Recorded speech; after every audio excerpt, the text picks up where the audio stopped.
নমস্কার।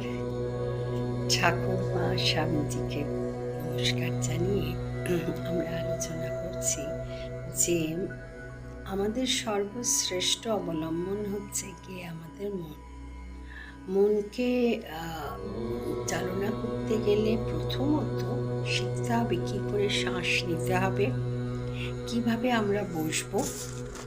বসাটাও একটা গুরুত্বপূর্ণ বিষয়, এবং কিভাবে আমরা শ্বাসটা নেব ধীরে ধীরে, এবং শ্বাস কিছুটা সময় আমরা নিতে নিতে কুম্ভক যাকে বলে, সেটা হচ্ছে শ্বাসকে ধরে রাখা। শ্বাসকে ধীরে ধীরে ধরে রেখে কয়েক সেকেন্ড শ্বাসকে ছাড়া, এবং এর সাথে সাথে মনে রাখতে হবে আমাদের দৈনন্দিন জীবনের প্রত্যেকটা কাজকে